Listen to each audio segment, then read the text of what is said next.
Buona domenica, benvenuti alla TG Sicilia. Le principali notizie. 2 giugno, celebrazioni e manifestazioni in tutta la Sicilia per la festa della Repubblica.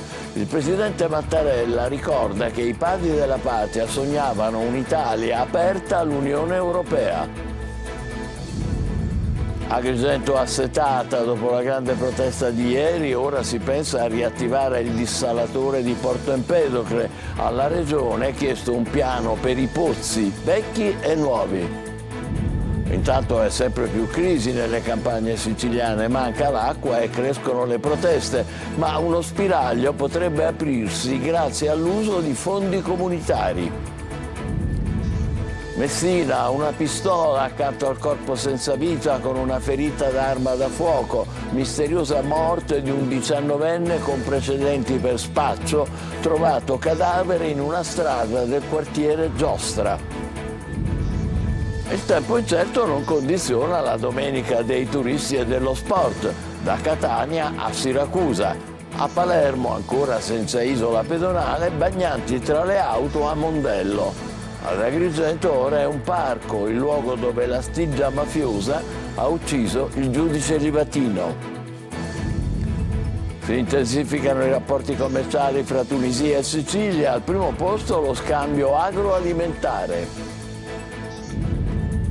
Comuene si cunta, fa tendenza alla nuova musica siciliana. I Bella Morea cantano il coraggio di non arrendersi in un video girato a San Michele di Ganzaria con Tuccio Musumeci. Calcio, le 3 big siciliane a caccia dell'allenatore, Palermo e Messina cercano anche il direttore sportivo, casella colmata dal Catania con Faggiano.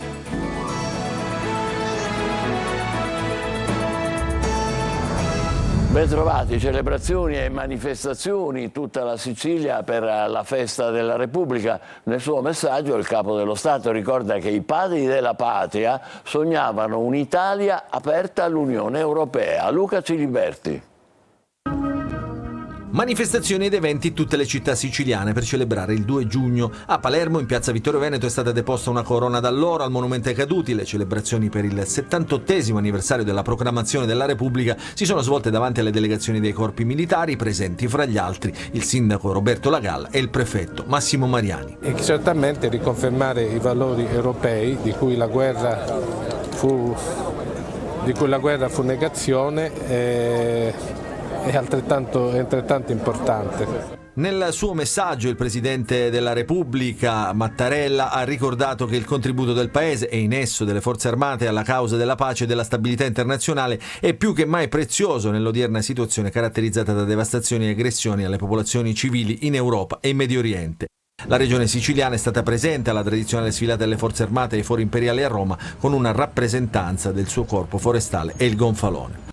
A Catania numerose iniziative organizzate dal prefetto Maria Carmela Librizzi. Stamattina alle 9 gli onori ai caduti per la patria con la deposizione della corona d'alloro presso il vestibolo del Sacrario Militare nella chiesa di San Nicolò all'Arena. Successivamente in piazza Università la cerimonia dell'alzabandiera alla presenza delle autorità civili e militari con la presenza di numerosi studenti degli istituti scolastici di Catania e della provincia.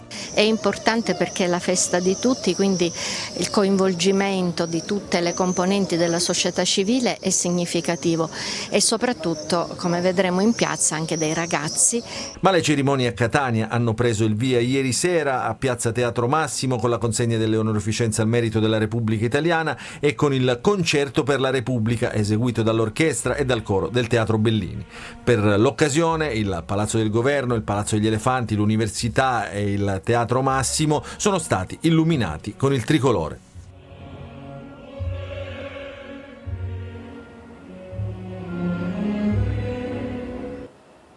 Le altre notizie: Agrigento in piena crisi idrica. Dopo la grande protesta dei cittadini ieri, si cercano rimedi per la mancanza d'acqua tra l'acquisizione di pozzi e il riutilizzo del dissalatore di Porto Empedocle. Davide Sardo. Ad Agrigento, il giorno dopo la partecipata manifestazione popolare contro il perdurare della grave crisi idrica, è ancora più caldo e afoso. tanti sono al mare, le prospettive meteo non inducono alcun segnale di ottimismo, anzi tutt'altro, lo spettro dell'aggravarsi delle attuali condizioni di siccità è dietro l'angolo. L'unico rimedio possibile non è affatto a breve termine, si tratterebbe di rendere nuovamente funzionante il dissalatore di Porto Empedocle. Servono perizie, progetti, ricerca di fondi ed esecuzione opere. Impossibile solo ipotizzare l'avvio della procedura. E allora l'AICA, l'azienda idrica dei comuni agrigentini, si limita a riparare qualche falla nella rete idrica, per la quale si sono appena persi 44 milioni di euro per la ricostruzione integrale. E si pressa affinché Siciliacque attenui i piani di razionamento a favore della provincia di Agrigento e che la cabina di regia alla Regione attui il piano di sfruttamento dei pozzi esistenti e di attivazione di nuove sorgenti. Sto cercando di fare di tutto, compresa la requisizione di pozzi. Anche capita di riceverne da qualcuno che il pozzo, mi è capitato proprio di recente, te lo dà spontaneamente scrivendo alla prefettura e noi subito l'abbiamo messo a servizio dell'AICA. La possibilità anche di trovare fonti d'acqua dove non ce lo aspettiamo, dove non lo pensiamo normalmente. Ad esempio io ho scritto a tutte le autorità regionali per valutare l'ipotesi di rendere autonoma la zona industriale, visto che lì c'è tutta l'acqua prodotta dai reflui che non è potabile ma può essere usata per gli usi industriali, liberando l'acqua del Voltano che invece potrebbe affluire ad Agrigento e alle città vicine. Nel frattempo gli agrigentini soffriranno ancora la sete nonostante la manifestazione popolare.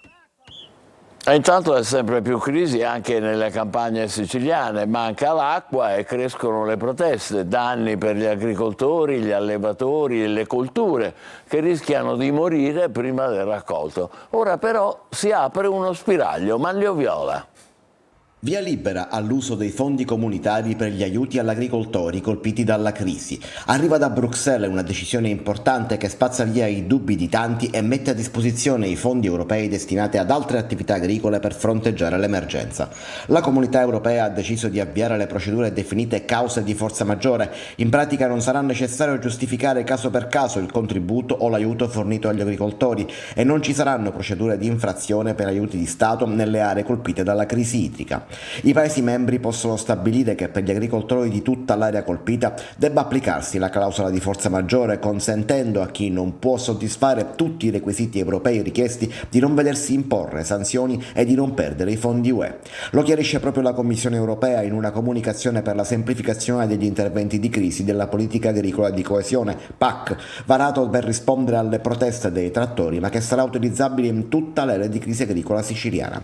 Intanto prosegue il presidio sotto Palazzo d'Orleans, sede della presidenza della regione siciliana, degli agricoltori di Coldiretti che non lasceranno le tende che hanno allestito fino a quando non vedranno realizzarsi le azioni promesse di contrasto alla crisi con l'arrivo dei fondi e gli interventi già sul territorio. Per parte sua la regione ribadisce che la crisi idrica e quella agricola sono le priorità delle azioni del governo Schifani insieme alla crisi zootecnica, che l'attenzione è massima ai soldi già stanziati. A Messina è giallo sulla morte di un giovane ieri sera in strada nel popolare rione di Giostra. Il ragazzo è stato colpito al collo da un colpo d'arma da fuoco. Accanto al corpo è stata trovata una pistola. Francesco Triolo. Un omicidio o un tragico gioco finito male con un colpo partito per sbaglio. Sarebbero queste le piste su cui starebbero lavorando gli agenti della squadra mobile di Messina per ricostruire la morte di Michele Lanfranchi, 20 anni a luglio, avvenuta ieri sera a Messina. Lo hanno trovato intorno alle 22 per terra in una pozza di sangue in via Michelangelo Rizzo, quartiere di Giostra. Il giovane presentava una ferita d'arma da fuoco al collo, ma la pistola è stata ritrovata proprio accanto al corpo. L'ipotesi preponderante al momento è quella dell'omicidio maturato non in ambienti criminali, ma le indagini della polizia si stanno rivolgendo in tutte le direzioni. Secondo quanto raccontato da alcuni testimoni, il ragazzo si trovava nell'appartamento di un amico, un coetaneo. Lì, maneggiando la pistola, all'improvviso sarebbe partito il colpo che lo ha raggiunto al collo. L'amico, nell'attesa dell'arrivo dell'ambulanza, lo avrebbe trascinato sul marciapiede e avrebbe cercato di rianimarlo inutilmente, perché appena arrivata l'ambulanza i medici non hanno potuto fare altro che constatare la morte. Tutti i testimoni, compresi la compagna dell'amica e i genitori, sono stati sentiti dagli uomini della mobile durante la notte. Tutti sono stati sottoposti al test dello STUB, il guanto di paraffina che serve per scoprire se una persona ha sparato da poco. E adesso la domenica in giro per la Sicilia. A Mondello slitta la partenza dell'isola pedonale. Il comune replica non era prevista per questo weekend, ma intanto il traffico accompagna i primi bagni di stagione. Marco Gullà. Da un lato ci sono residenti e turisti che attendevano l'isola pedonale per avere maggiore libertà di movimento, dall'altra c'è invece il comune che dice non c'è sul rinvio della chiusura al traffico, non si predispongono i servizi nel fine settimana del 2 giugno. Botte risposta e il risultato è quello che vedete, con auto incolonnate alla ricerca di un parcheggio. Non ci sono i New Jersey, non c'erano i vigili urbani a presidiare i varchi, non c'erano cartelli stradali perché nessuno si è mosso per la partenza della stagione. E anche noi da oltre 20 minuti siamo alla ricerca disperata di un parcheggio. Mondello oggi è off limits per tanti palermitani. Una partenza di stagione quindi con il freno a mano tirato, anche se come vedete la spiaggia è già piena di turisti e bagnanti. Per Mondello si prospetta una stagione da record, tante già le prenotazioni con alberghi e B&B sold out. E ci sono stati anche nuovi roghi di rifiuti nella notte allo Zen di Palermo. Decine gli interventi dei vigili del fuoco per spegnere gli incendi appiccati nei cassonetti stracolmi di spazzatura. Nel quartiere la raccolta del pattume prosegue a singhiozzo e i residenti accendono i fuochi per eliminare i cumuli di immondizia che con il caldo provocano ondate di maleodore e la proliferazione di topi e scarafaggi. Festa nazionale dello sport che si celebra a Catania anche da noi oggi, con l'ultimo appuntamento del Lungomare Fest prima della pausa estiva. Un'opportunità soprattutto per i giovani di provare varie discipline sportive, anche quelle meno famose e nuove. Marco Carli. Lo sport protagonista del Lungomare Fest a Catania con i suoi colori e le sue tante discipline da provare, da sperimentare, per i giovani e non solo. Tante note, altre meno, come lo shuttlecock, un volano con i piedi. Allora, io irrompo nel campo perché voglio capire, ma è una evoluzione del badminton o il contrario? Allora, si tratta, in realtà lo shuttlecock, in italiano calciovolano, è uno sport che ha origini in Cina da più di 2000 anni. Anche al CONI si cimentano, questa volta protagonista il tamburello. Cerco di dimostrare che non sono presidente del CONI per caso e quindi provo tutte le discipline che ci sono, anche con un po' di affanno in più rispetto a qualche anno. Giornata Nazionale dello Sport, stiamo partecipando come in tutta Italia con le società sportive che sono presenti per dimostrare le proprie discipline sportive. Lo sport è crescita psicofisica e rispetto delle regole e socialità. Questi sono i valori fondanti di una società che cresce bene. Lo sport dunque come supporto in tutti i sensi, nel fisico, nella mente e nel rapporto con la società. Noi ci coordiniamo anche con la Polizia di Stato e le Fiamme Oro con un progetto che si chiama Rugby e Legalità che ci aiuta a far vedere i valori della polizia e del rugby nelle varie scuole. Tutto bellissimo, ma l'attenzione resta lì, sulle scarpe trasformate in racchette dello shuttlecock. E sono ovviamente appiattite con una forma un po' simile a una racchetta, quindi un po' più grandi, un po' più piatte, che cercano di ovviamente ottimizzare la superficie di impatto del volano. Allora, buon divertimento. Grazie mille.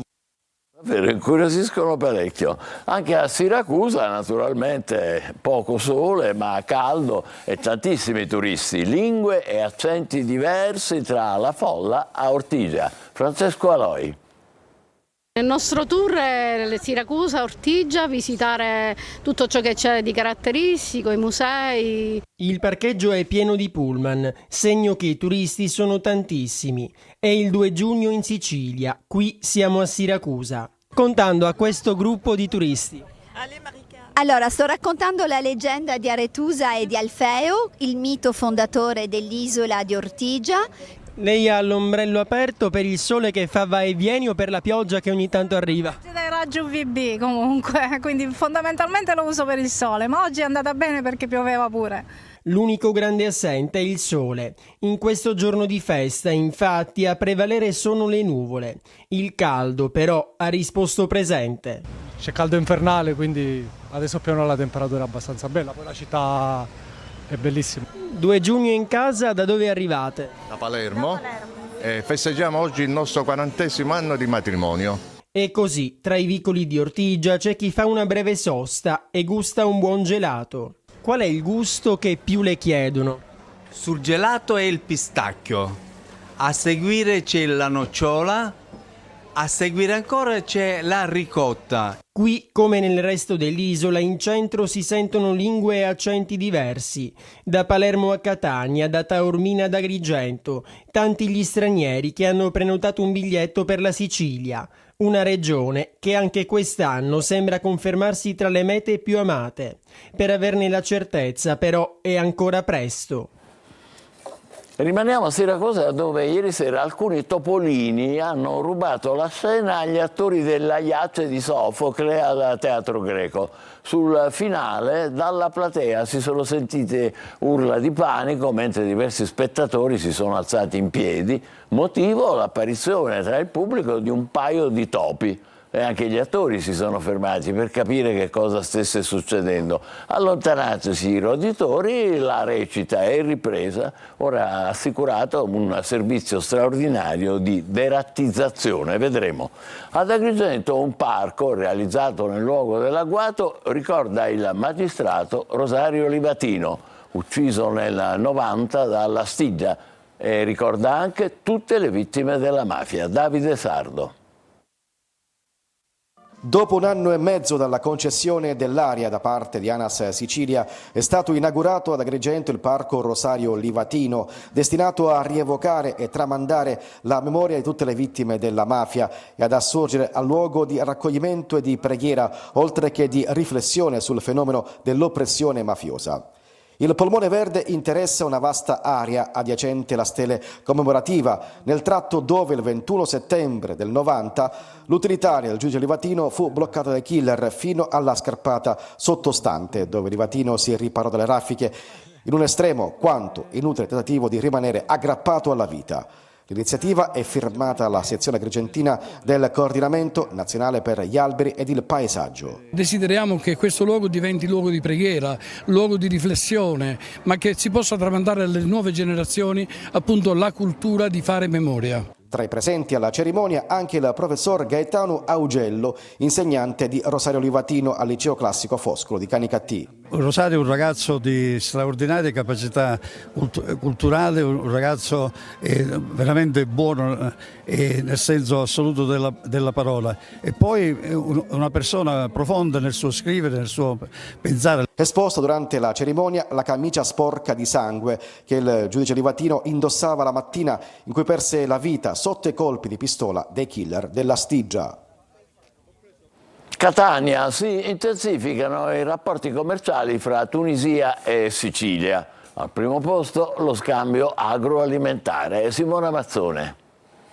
Nuove prospettive di crescita per favorire l'internazionalizzazione delle imprese, con l'obiettivo di rafforzare le relazioni commerciali tra Tunisia e Sicilia, al centro dell'incontro ospitato alla Camera di Commercio di Catania dal titolo Agroalimentare, opportunità di investimento e business. Proximité della Sicilia avec La vicinanza della Sicilia con la Tunisia ci permetterà di sviluppare relazioni economiche e continuare le relazioni sociali e culturali esistenti che risalgono a diversi millenni addietro. Uno scambio di collaborazione, in comune abbiamo tantissimo, dal mare al clima, abbiamo la voglia di poter collaborare e cooperare. L'evento organizzato anche alla luce della visita in Tunisia del Premier Meloni, a sottolineare l'intenso scambio e cooperazione tra i due paesi del Mediterraneo, soprattutto in un settore fondamentale come l'agroalimentare, che vede la Sicilia quale prima interlocutrice e partner. La nuova musica di tendenza fa riscoprire ai giovani e ai turisti il siciliano. I Bella Morea portano nei teatri in giro per il mondo le nuove sonorità della nostra regione. Giusy Lazzara.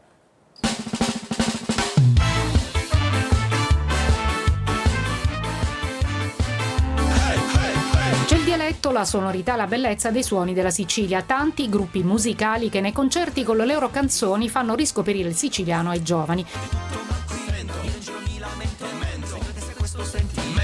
Così i fratelli Emanuele e Francesco Bunetto, in arte i Bella Morea, portano in giro per il mondo la loro musica che intreccia tradizione e dialetto.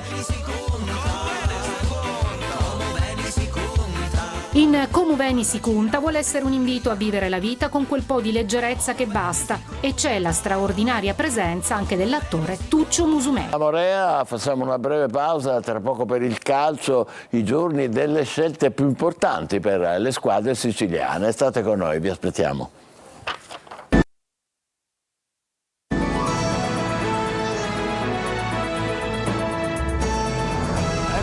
Insieme con il calcio, dirigenze al lavoro per le squadre siciliane, il periodo della scelta dei direttori sportivi già fatta dal Catania e degli allenatori. Non sbagliare adesso è importante per garantirsi un grande futuro. Marco Carli.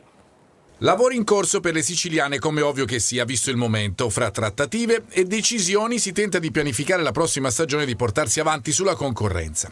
In Serie C il Catania, dopo aver messo un tassello importante come il direttore sportivo e averlo fatto anche in tempi celeri, proprio con Daniele Faggiano comincia a tratteggiare il futuro che sarà affidato al nuovo tecnico, sempre toscano in pole. Grella vuole un Catania protagonista e il lavoro sarà tantissimo in questa fase, soprattutto per la rosa, composta al momento da 28 giocatori. Bisognerà necessariamente sfoltire per inserire poi quei tasselli che possono alzare il livello. In casa Messina, Sciotto ha annunciato che la squadra sarà iscritta regolarmente al campionato.